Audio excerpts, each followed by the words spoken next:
Halo semuanya, kali ini aku akan bahas satu saham, bukan satu video ya, satu saham yang di-request oleh penonton ya, yaitu S Hardware. Kode sahamnya ACES, sesuai lah dengan nama perusahaan, cuma ditambahin S di belakangnya. Dan kalian bisa lihat profil mereka ya, profil mereka di websitenya di corporate.shardware.co.id. Jadi harus ditambah corporate di depannya. corporate.shardware.co.id. Kalau tanpa corporate nanti masuknya ke halaman retailnya mereka gitu. Nah, di halaman corporate.shardware.co.id ini kalian bisa lihat profilnya mereka segala macam dan lain-lainnya. Kalian ngecek sendiri ya. Karena kalau aku bantu ngecek, videonya jadi kelamaan. Nah, di sini ada bagian investor. Di bagian investor kalian bisa lihat laporan keuangan, laporan tahunan, file presentasi mereka, dan lain-lain. Ini kita coba masuk dulu ya. Ini loadingnya agak lama, kenapa nih? Intinya semua sudah ada di websitenya ya. Kita coba refresh dulu.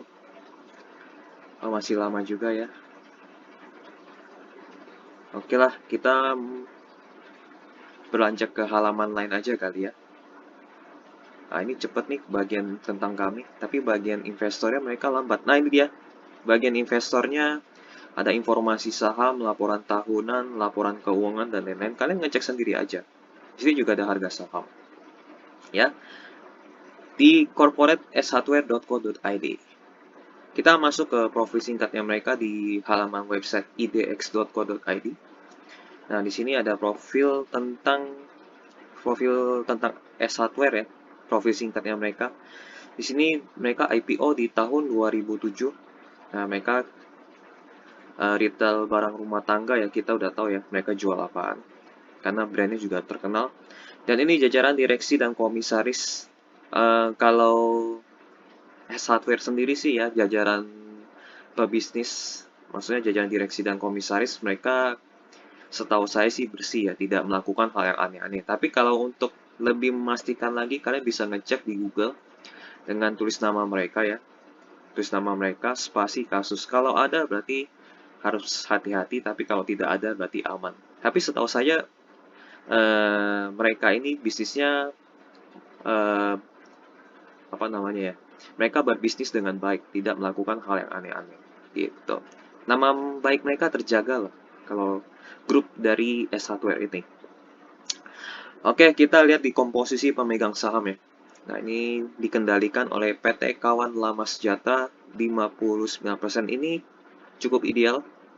Jadi yang idealnya adalah ada satu pengendali, jangan dua ya, ada satu pengendali di atas 51%. Dan ini ada. Dan yang kedua idealnya kalau bisa di masyarakatnya di bawah 30%. Tapi ini di masyarakatnya 39%, ini nggak masalah ya. Masih deket ke angka 30. Yang penting jangan lewat 40 lah, itu udah kebanyakan. Tapi ini lumayan ideal. Dan para direksinya pun pegang sahamnya mereka ya. Nggak begitu banyak sih. Tapi mungkin ini mereka cuma iseng kali ya. Oke, inilah pemegang komposisi saham S Hardware ini. Lumayan ideal. Dan ada saham treasury. Saham treasury ini mereka habis buyback saham. Jadi mereka beli kembali saham yang beredar di masyarakat agar saham di masyarakatnya jumlahnya semakin sedikit. Gitu. Oke, ini bagus dari komposisi pemegang saham. Kita masuk ke laporan keuangan paling baru atau paling terakhir itu mereka publishnya 30 September 2022. Aku belum ketemu ya yang laporan keuangan yang 1 tahun itu, apakah mereka sudah publish atau belum. Kita cek dulu ya. Kita ketik S. Oke. Oh, belum ternyata. Memang belum ya. Mereka baru sampai di 30 September 2022 kuartal 3. Nah, kita lihat komposisi aset lancarnya apakah bisa menutupi utang jangka pendek mereka. Uang cash mereka ada 1,8 triliun. Ini aku suka banget uang cash mereka tebal. Jadi salah satu ciri perusahaan yang kusukai yaitu uang cash mereka tebal. Ini mereka ada 1,8 triliun. Persediaan 2,8 triliun. Jadi yang paling besar aset yang paling besar adalah uang cashnya mereka dan persediaannya mereka, total 5,2 triliun. Coba kita bandingkan dengan utang jangka pendek mereka. Nah, ini utang jangka pendek mereka kecil ya, hanya 500 miliar. Semuanya bisa dibayar pakai uang cashnya mereka ada. Jadi inilah salah satu ciri perusahaan yang sangat sehat, yaitu uang cash mereka banyak dan melebihi utang jangka pendek mereka atau liabilitas jangka pendek mereka. Ini 500 miliar bisa dibayar pakai uang cash dan masih sisa banyak uang cashnya. Ini benar-benar sehat. Utang jangka panjang, mereka ada sewa ya, sewa 600 miliar, pasca kerja 400 miliar, jadi total utang jangka panjangnya 1T digabungin dengan jangka pendek jadi 1,6T. Total utang mereka 1,6T, yang utang bank hampir nggak ada ya, sepertinya tidak ada. Jadi yang utang berbunga itu nggak ada, itu bagus. Total utang mereka 1,6T dan itu semua bisa di-cover dengan uang cashnya mereka yang sebesar 1,8T. Ini benar-benar aman. Ini perusahaan yang ciri perusahaan yang sangat kusukai, yaitu uang cashnya melebihi total utangnya mereka. Jadi dari sisi utang mereka super aman. Good. Kita bandingkan modal utang dengan modal investor ya. Jelas modal investor lebih banyak 5,5T. Modal utang mereka 1,6T. Jadi ini sudah ideal banget. Utang mereka sangat kecil dan bahkan bisa ditutupi dengan uang cash. Jadi resiko utang mereka super aman. Kita masuk ke laporan laba rugi. Nah, kinerja mereka bertumbuh ya, meskipun tidak bertumbuh banyak, yang penting mereka bertumbuh. Karena ini mereka masih masa COVID kan. Masih mau pulih lah ya, mau pulih dari COVID lah istilahnya gitu. Bertumbuh lumayan, konsinyasi juga bertumbuh. Jadi total pendapatan mereka itu dari 4,6 naik ke 4,8. Bertumbuh sekitar mungkin 5% kali ya. Dan yang paling kusukai margin laba kotor mereka juga tebal ya. Masuk 4,8, keluar 2,5, sisa 2,3. Jadi hampir 50% margin laba kotor ya. Ini aku sukain juga nih. Marginnya tebal banget. Jadi dipotong biaya-biaya lainnya, menghasilkan laba bersih yang bertumbuh juga ya. Dari 323 naik ke 355 miliar. Ini pertumbuhan dari omset dan laba bersih. Ini bagus. Meskipun mereka jalannya pelan, ya tetap bertumbuh. Mereka jalannya pelan karena mereka bekas kena serang COVID kan. Jadi mereka masih, istilahnya itu masih recover lah. Gitu. Apalagi mereka produknya itu nyasarnya produk yang bukan utama ya. Jadi konsumen masih, mungkin ada yang masih nabung gitu-gitu kan. Jadi belanjanya berkurang. Ketika ekonomi sudah pulih, kemungkinan besar di 2023 ini S Hardware bisa mencetak keuntungan yang lebih banyak. Oke, arus kas mereka positif ya. Dari 2021 ke 2022 mereka tetap positif, itu bagus. Soal pendanaan tidak ada utang bank sama sekali, ini benar-benar bersih dari utang bank ya. Oke, kenaikan ya, kenaikan.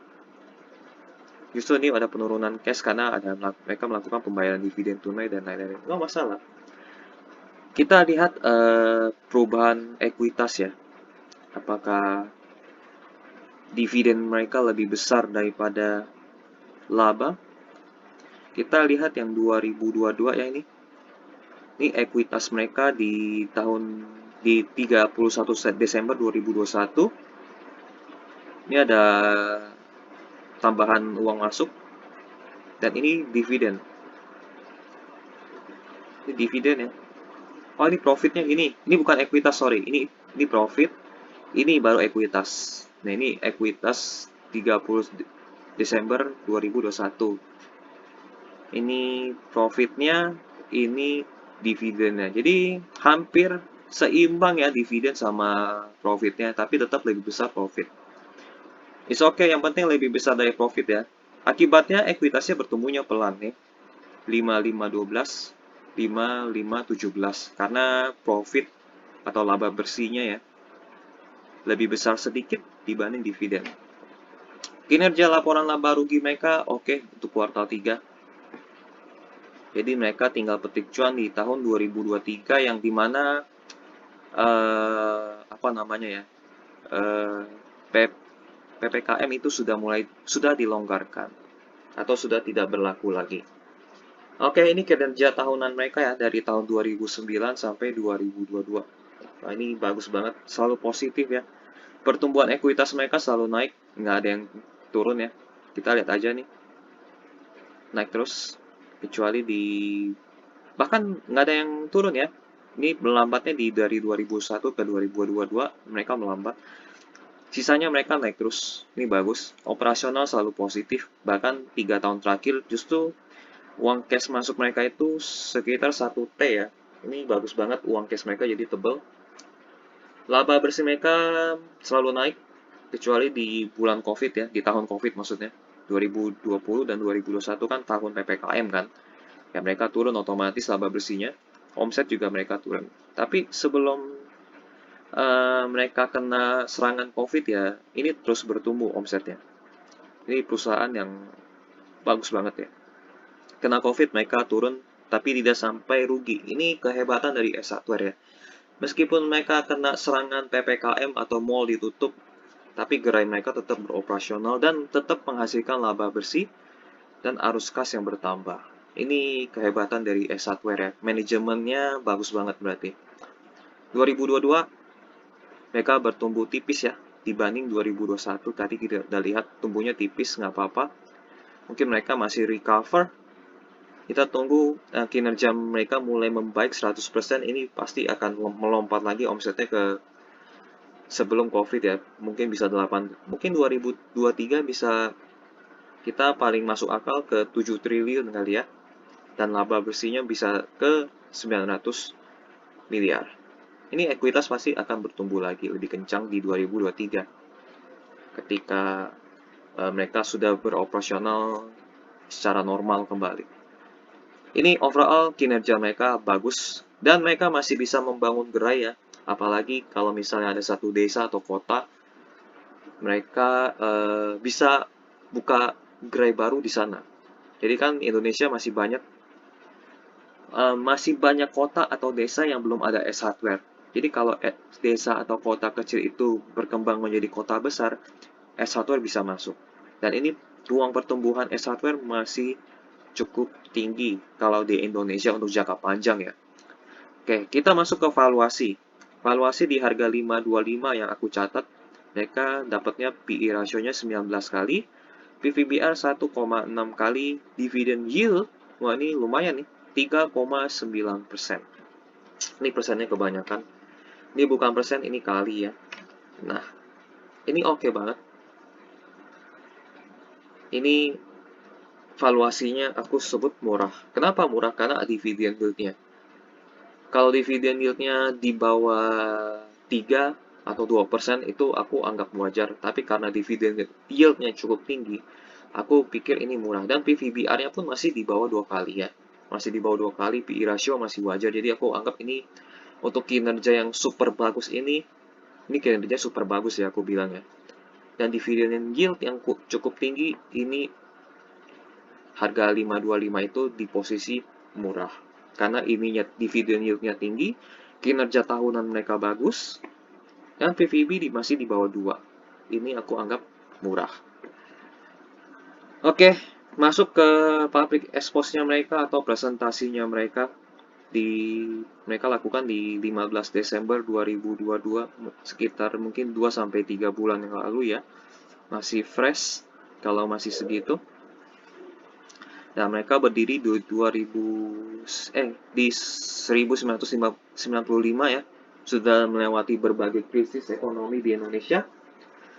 Dan mereka masuk IPO itu di 2007. Nah, ini dia. Sekilas perusahaan ini kita udah tahu lah ya. Menambah dunia mainan anak-anak sejak 2010 yaitu Toys Kingdom. Memiliki investasi di rupa-rupa.com. Rupa-rupa.com itu mereka e-commerce ya, e-commerce berupa furniture atau peralatan rumah tangga lebih tepatnya ya. Nah, ini 228 gerai, 54 kota.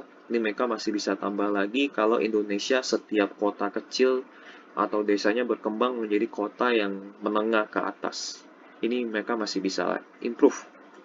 3 kategori: product, home improvement, lifestyle, dan toys. Atau kalau mereka mau tambah diversifikasi bisnis, mereka bisa bertambah lagi. Tergantung mereka mau melakukannya di mana. Tapi untuk Indonesia, Edge Hardware masih bisa berkembang lagi.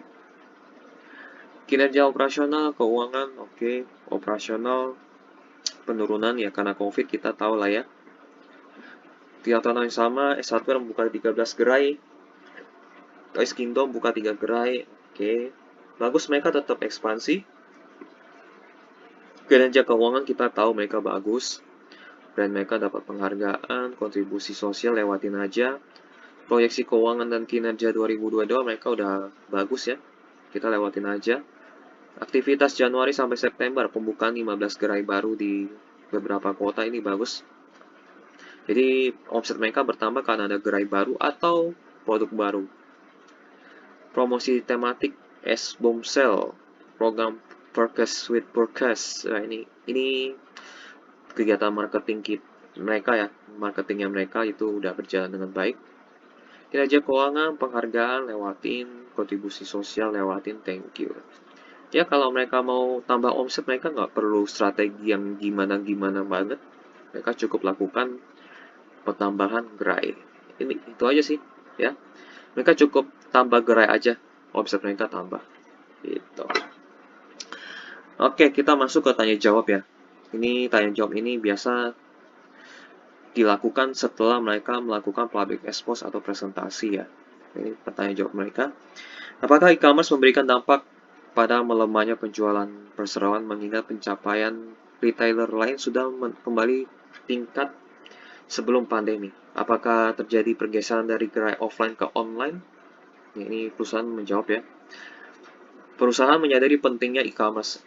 S bersama dengan grup kawan lama telah membuat platform e-commerce dengan nama ruparupa.com. Pandemi memang mengubah perilaku belanja pelanggan. Sebelum pandemi, kontribusi penjualan online adalah sekitar 1% sebelumnya. Dan saat ini sudah mencapai 11%. Wah, ini oke nih. Memang pelanggan lebih memilih metode belanja yang lebih mudah. Tapi sekarang sekitar 90% pelanggan masih berbelanja di gerai fisik. Aku setuju ya, aku lebih suka belanja di gerai fisik. Nggak tahu kenapa. Meskipun ada online, aku tetap suka belanjanya di fisik. Mungkin aku generasi tua kali ya. Lanjut, terlihat dari display di gerai bahwa S sudah menjual barang-barang kesehatan atau hospital supplies. Bagaimana dengan margin dan produk mix? Saat ini kami memiliki 3 segmen produk yaitu home improvement, lifestyle, dan toys. Dengan kontribusi masing-masing 54, 39, dan 7. Toysnya masih kecil ternyata. Lifestyle paling lumayan 39, home improvement 54%. Kami berharap segmen lifestyle bisa meningkat karena memiliki margin laba yang lebih tinggi. Wah, ini ya lifestyle mereka ya yang bisa di-boost untuk lebih kencang lagi penjualannya. Namun demikian produk lifestyle memiliki pesaing yang lebih banyak. Wah, ini kelemahannya di sini udah dikasih tahu. Pada saat mengunjungi gerai S dan Informa, terlihat bahwa terjadi overlapping antara produk-produk keduanya. Bagaimana kebijakan untuk membedakan produk di antara keduanya? Memang ada overlapping produk yang ditawarkan di S versus Informa, tetapi jumlah overlapping terbatas dan ditawarkan dalam brands yang berbeda, walaupun fungsinya sama. Fokus Informa adalah pada furniture, benar? Nggak masalah juga sih, kayak masalah ya. Mengingat perkiraan inflasi dan sentimen pelanggan, bagaimana dengan rencana pembukaan gerai baru? Masih. Walaupun ada berbagai tantangan, kami tetap optimis dengan pertumbuhan ekonomi Indonesia. Kami akan melakukan ekspansi. Nah, ini mereka tetap melakukan ekspansi. Karena keuangan mereka sehat. Ya, ini 1,8 T nggak ada yang lawan ini. Ini ciri-ciri perusahaan yang bagus ya. Jadi mereka ekspansi pun tutup mata soal Indonesia akan resesi lah segala macam, kena COVID, dan mereka bisa bertahan karena ada 1,8 T ini. Ini ciri-ciri perusahaan yang bagus. Uang cashnya banyak. Ini untuk menangkal kejadian seperti PPKM dan mereka tetap bisa ekspansi. Gitu. Jadi cash is the king. Oke, balik lagi. Nggak ada ya. Mereka tetap optimis dan melakukan ekspansi, membuka gerai di kota-kota baru. Nah kan, kalau ada kota baru ya, yang baru bertumbuh atau berkembang, mereka pasti buka. Jadi pertumbuhan hardware di Indonesia ruangnya masih banyak, karena masih banyak kota-kota di Indonesia yang ibaratnya masih bisa bertumbuh lebih besar lagi, gitu. Berapa dividen yang dibagikan tahun depan?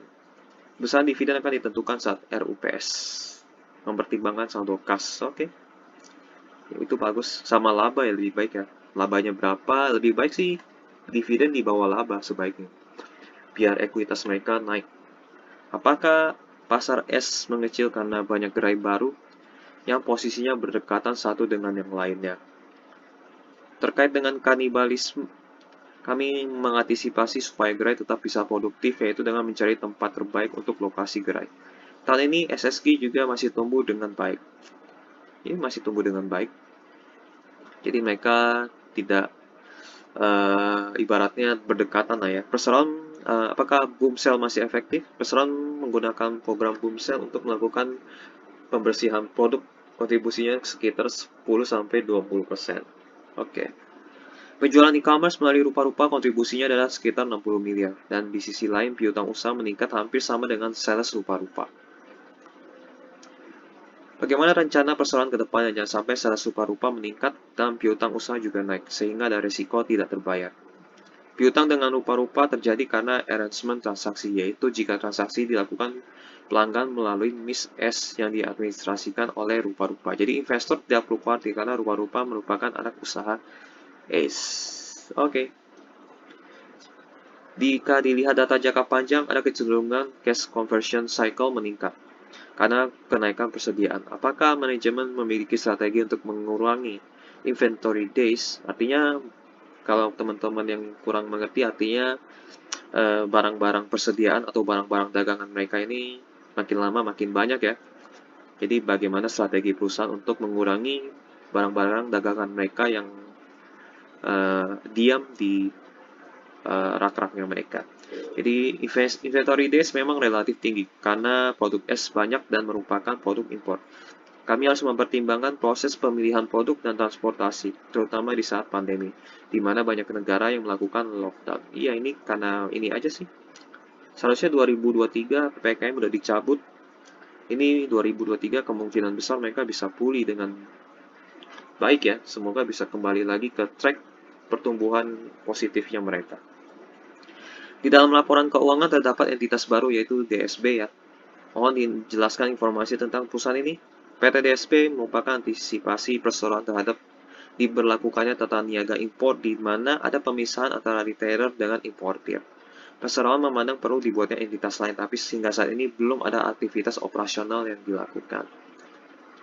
Bagaimana kondisi persaingan pasar ACE? Apakah pangsa pasar tergerus dan siapa pesaing terberat di pasar offline? Bagaimana strategi ACE menghadapi Mr.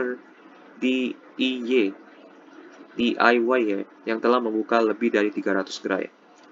Mr. DIY menargetkan pasar menengah ke bawah. Iya benar, setuju.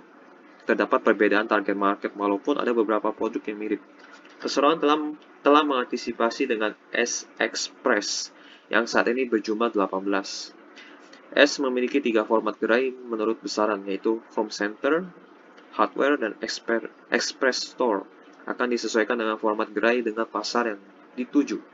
Target marketnya beda ya. Kalau S Hardware itu menengah ke atas, kalau Mr. DIY ini menengah ke bawah. Tapi mereka mau ambil ceruk bawah juga. Takutnya orang yang menengah ke atas akan masuk ke Mr. DIY ya, harganya lebih miring. Jangan-jangan seperti itu. Jadi mereka mencegah dengan cara membuat Ace Express.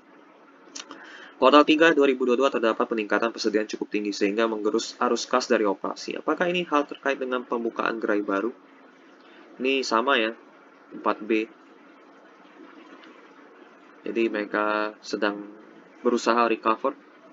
Bagaimana strategi perusahaan di tahun 2023 terhadap ancaman inflasi dan daya beli? Sebagai pelaku bisnis, kami masih optimis dengan target pertumbuhan penjualan sebesar 8-10%. Oke, good. Di 2023 ya, mereka masih targetnya 8-10%. Berapa jumlah gerai yang akan dibuka tahun 2023? Belanja modal yang dikeluarkan, proyeksi penjualan Dengan adanya pembangunan mall di kota wisata, apakah S masuk ke bisnis properti? Belanja modal dialokasikan sekitar 200-300 miliar. Mereka ada cash 1,8 T, ini 200-300 geli-geli lah ya. Dengan jumlah gerai 10-15, kami akan tetap berhati-hati dalam memilih lokasi baru untuk pembukaan gerai. Ya, mereka pilih-pilih. Kalau mereka rasa itu tempat bakal sepi, ya mereka nggak akan buka.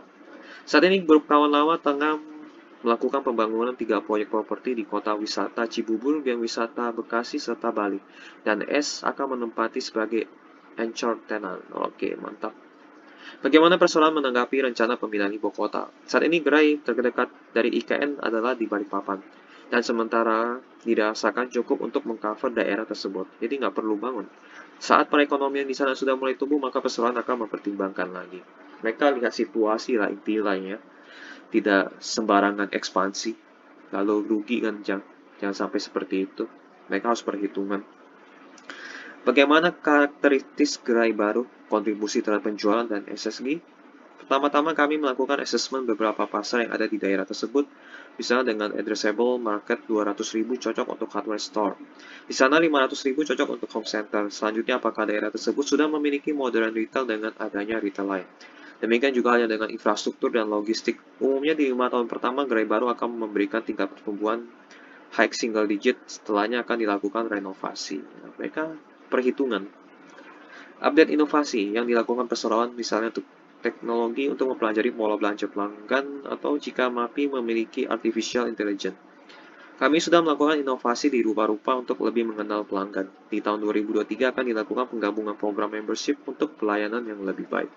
Oke. Alasan apa yang mendasari penutupan gerai selain sewa habis? Pembukaan dan penutupan gerai merupakan kegiatan usaha yang umum. Hal yang menjadi pertimbangan adalah tingkat profitnya ya, dan potensi di masa yang akan datang. Ini oke. Jadi tutup itu bukan hal yang negatif ya. Tutup itu artinya kalau misalnya tempat itu dirasa kurang profit ya ngapain gitu kan. Mending kita tutup gitu. Itu bagus. Pendapatan perseroan atas turunnya saham sebanyak 67% di tahun 2022. Apakah harga ini sudah memfleksikan kondisi perusahaan? Pelemahan harga saham yang terjadi tidak terlepas dari aksi jual yang dilakukan investor asing, yang mayoritasnya 40% ya. Kemungkinan terdapat banyak alasan mempengaruhi keputusan investor tersebut di luar kendali kami. Memang, ini nggak ada hubungannya dengan apa namanya perusahaan ya. Namun saat ini perusahaan berkonsentrasi untuk merealisasikan pertumbuhan dan kinerja positif ke depannya. Bagus, mereka nggak fokus ke saham, mereka fokusnya ke bisnis saja. Itu lebih bagus. Kalau perusahaan main ke saham, itu tanda tanya. Itu wajib kira-kira belum agak dijauhi lah kalau perusahaan fokusnya ke saham. Jadi perusahaan itu harus fokusnya ke bisnis. Dan ini benar, konsentrasi merealisasikan pertumbuhan bisnis maksudnya ya. Apakah ada aksi korporasi dalam dekat? Paling dividen ya. Buyback? Oh, belum ada rencana. Ya, tidak ada rencana apapun, paling dividen kali ya. Sehubungan dengan sedang dilakukannya renovasi gerai di Living World, apakah ada format baru yang direncanakan dan bagaimana ekspektasinya? Gerai Living World dirasakan terlalu besar karena persoalan mengurangi satu lantai. Supaya lebih produktif dan lebih cerah dengan konsep shopping experience yang baru. Oke. Bagaimana dengan strategi harga berkaitan dengan kompetisi yang terjadi terutama dari e-commerce? S memang memiliki tingkat margin laba kotor yang baik saat ini. Harga produk kami memang bukan yang terendah, tapi paling kompetitif. Perseroan juga memperbolehkan pengembalian produk yang dibeli jika terdapat produk sama dengan harga yang lebih rendah. Sebanyak 90% produk S adalah diimpor langsung, dengan demikian bersifat unik. Oke, ini keunggulannya mereka ya. Jadi barangnya nggak akan diketemui di tempat lain. Bagaimana dengan perkembangan beban operasional?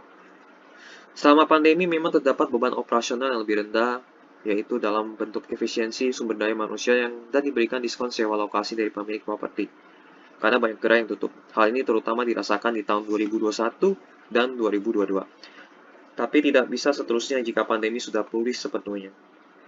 Di tahun 2022 sudah mulai terdapat kenaikan beban sewa, namun perseroan akan sedapat mungkin melakukan optimalisasi beban operasional. Oke. Udah, itu tanya jawabnya. Ini banyak informasi yang penting, tapi intinya dari tanya jawab ini mereka tetap optimis dan melakukan ekspansi ya. Dan mereka dalam melakukan ekspansi pun mereka melakukan perhitungan. Itu artinya bagus. Mereka nggak sembarangan main ekspansi terus rugi, nggak seperti itu. Terus lalu kalau ada gerai yang kurang menguntungkan mereka bisa tutup. Lalu kalau saat yang pertanyaan yang terakhir ini tentang eh, apa ya, potensi ya. Ini yang tentang tutup usaha ini memang wajib kalau misalnya kurang bagus. Oke, paling itu aja sih ya. Dan mereka ini tidak fokus ke saham ya. Ada yang tanya kan harga saham turun kenapa nih gitu kan. Ya mereka nggak fokus ke saham, mereka lebih fokus ke bisnis. Itu artinya bagus juga. Oke, itu info tentang tanya jawabnya mereka itu cukup bagus. Mereka tetap fokus ke bisnis dan mereka tetap optimis untuk ekspansi. Kita masuk ke historical harga saham mereka ya. Mereka sempat naik lumayan tinggi lalu drop karena kinerja bukan dari internalnya mereka ya. Ini karena COVID aja sih. Ini karena COVID. Ini bukan karena internalnya mereka jelek, bukan. Ini karena eksternal. Dan setelah PPKM sudah mulai dibuka pelan-pelan dan tahun ini PPKM sudah di apa sih namanya dilepas sepenuhnya. Ya ini 2023 pasti bertumbuh sih. Dan tinggal menunggu waktu 553 ini akan naik lagi ke sekitar 900-an. Ya paling masuk akal mereka naiknya ke 900-an. Dan ini harga 500-an ini 530 atau 525 ya. Ini sudah harga support ya. Ketahan di support ini ketahuan. Ini mereka supportnya kuat di sini di 525-an. Jadi tidak bisa turun lebih dalam lagi karena sudah ketahan di sini. So, ini sudah harga terendah, jadi kalau mau beli ya belilah sekarang di harga 500-an. Lalu petik cuannya di angka ya ini, resisten mereka di sekitar 900-an. Tapi kalau mereka bisa tembus resisten ya mereka akan balik ke atas 1100-an. Tergantung kinerja, omset, dan laba bersih mereka bisa lompatnya tinggi atau enggak. Kalau mereka bisa lompat tinggi, ini pasti tembus resisten 900-an. Gitu. Jadi tunggu saja kinerja di kuartal 1 2023 ya. Tapi by the way di harga sekarang mereka udah paling bawah. Jadi nggak usah takut kalau mau beli ya. Gitu. Dan ini kinerja dividen mereka ya. Ini kinerja dividen yang harganya sekitar dividen mereka ya. Dividen mereka itu sekitar 0 sampai 1% karena memang waktu itu harga mereka premium ya. PVB mereka sampai 4 kali. PVB ini kan 1,64 kali kan. Tapi waktu itu kan harganya sebelum jatuh itu kan ini selama eh, harga mereka 1000-an itu PVB mereka itu di atas 4 kalau nggak salah ingat ya. Pas mereka jatuh ya PVB mereka turun kan. Jadi yield mereka jadi lebih tinggi. Jadi kalau masuklah sekarang. Ini benar. Karena kalau udah naik dividen yield mereka jadi kurang. Jadi sekitar 1 sekian persen atau 1%. Tapi saatnya kalau sekarang kan 3,9%, udah lumayan ini. Ya kalau masuklah sekarang, tanggal dividen yield kalian cukup tinggi, plus ada potensi kenaikan harga. Mungkin bisa bagger kali ya, gitu. Oke, yield mereka lumayan ini ya, lumayan ya. Di posisi sekarang 3,9%, tapi kalau pada saat harga mereka tinggi, yield mereka kecil banget, 0 sampai 1%. Ini berita-berita tentang S Hardware, ini berita dari 3 hari yang lalu. Mereka targetkan membuka hingga 15 gerai di tahun ini. Oke, bagus. Ini bisa menambah omset mereka. Good. Ini udah pasti naik di 2023. Kalau tidak ada kejadian yang aneh-aneh dari eksternal ya. Kalau nggak ada kejadian aneh-aneh dari eksternal, ini pasti udah naik 2023. Omset dan laba bersih. Oke, kesimpulan. Ini nggak usah banyak cincong lagi lah ya. Ini bagus banget sih saatnya. Ini secara keuangan, secara prospek dulu ya. Secara prospek ya. Masih ada ruang pertumbuhan yang sangat banyak di kota kota atau desa di Indonesia. Karena mayoritas kota atau Indonesia itu masih skala menengah ke bawah. Ketika kota-kota atau desa-desa ini menengah bawah ini bisa bertumbuh menjadi menengah atau atas, ini keuntungan bagi S Hardware. Jadi ini prospeknya masih, ruang pertumbuhannya masih sangat banyak. Ini secara prospek ya. Secara keuangan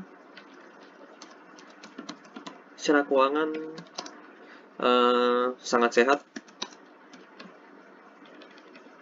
Uang cash ya, uang cash mereka. Jadi mau lihat dia sehat atau enggak, lihat di uang cashnya. Uang cash ada 1,8 triliun ya. Total utang hanya 1,6 triliun. Jadi ini benar-benar sehat. Jadi utang mereka semuanya bisa diberesin pakai uang cash mereka dan masih ada sisa ratusan triliun. Itu benar-benar sehat. Valuasi murah ya untuk saat ini. Jadi kalau mau beli sekarang lah. Jangan tunggu naik. Gitu kan.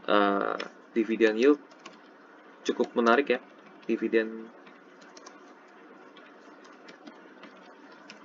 yield cukup menarik di angka 3,9% yang kita lihat ya. 3,9%. Wah, ini menarik banget sih. Ya kalau masuk sekarang lah. Jangan tunggu-tunggu nanti. Masih optimis. Ekspansi. Masih optimis ekspansi. Sekitar 15 gerai. Dan 15 gerai ini totalnya mereka butuh cuma 200 miliar. Which is ini benar-benar modal yang sangat kecil dibanding uang cash mereka yang sebesar 1,8 triliun. Ini oke banget.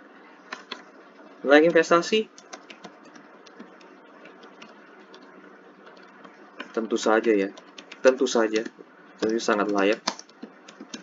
Dari valuasi udah murah, dividen yieldnya tinggi, dan mereka sudah di harga support ya. Harga terbawah, harga support, sangat layak. Tentu sangat layak ya. Untuk jangka panjang, sangat baik. Jangka panjang sangat oke. Dividen yield tinggi. Jadi dividen itu akan terus bertambah setiap tahun. Kita lihat aja ya nih. Dividen yield mereka bisa bertambah setiap tahun tergantung dari bukan dari laba bersih ya. Kalau misalnya setiap tahun laba bersih mereka meningkat, pasti dividen yield mereka terus meningkat gitu. Lalu bukan tinggi ya, lumayan lah. Bukan tinggi, lumayan ya. Setara dengan deposito bank kan. Ini udah oke banget lah kalau udah masuk setara dengan deposito. Jadi setiap tahun kalian dapat dividen yang setara deposito bank, plus kalian mendapat kenaikan harga. Potensi kenaikan harga sampai berkali-kali lipat. Ada potensi kenaikan harga di atas 100% ya. Dan ini harus diikuti ini jika kinerja omset dan laba bersih naik. Minimal omset harus naik 10% ya. Omset minimal 10%, naiknya laba naik minimal 20%. Ini kalau udah omset minimal naik 10%, laba naik minimal 20%, antara salah satu ini ya, ini kemungkinan harga saham bisa naik. Kemungkinan besar. Jadi ini jangka panjang oke banget, dividen yieldnya oke, dan perusahaan yang namanya lumayan bersih ya. Tapi kalian ngecek lagi gimana. Kalau aku sih lumayan bersih kalau aku cari tahu ya, hasil pencari tahuanku.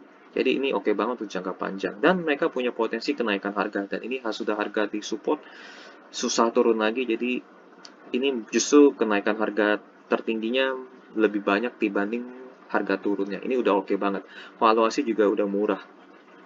Jadi lakukanlah sekarang kalau mau beli. Jangan sampai tunggu naik, nanti akan menyesal. Untuk jangka pendek juga oke. Karena Untuk jangka pendek itu di bawah 1 tahun ya, kalian mau petik mungkin sekitar 20%, 10% itu oke. Karena pandemi sudah mulai, PPKM sudah dilonggarkan ya, bukan dilonggarkan ya, sudah dicabut. Kemungkinan besar di 2023 kuartal 1 kinerja omset dan laba naik. Harusnya ya, tapi kalau nggak terjadi ya tetap mereka perusahaan yang sudah murah gitu. Tapi untuk jangka pendek ya kalian boleh coba-coba lah ya. Aku rasa ini, tapi yang paling enak mereka untuk bukan jangka pendek ya. Paling enak bukan jangka pendek, tapi jangka panjang.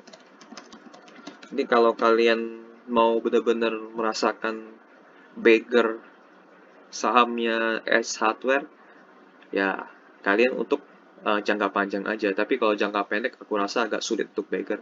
Kalau kalian mau di atas 100% ke atas ya kalian jangka panjang aja sih. Ini paling enak sih sebenarnya.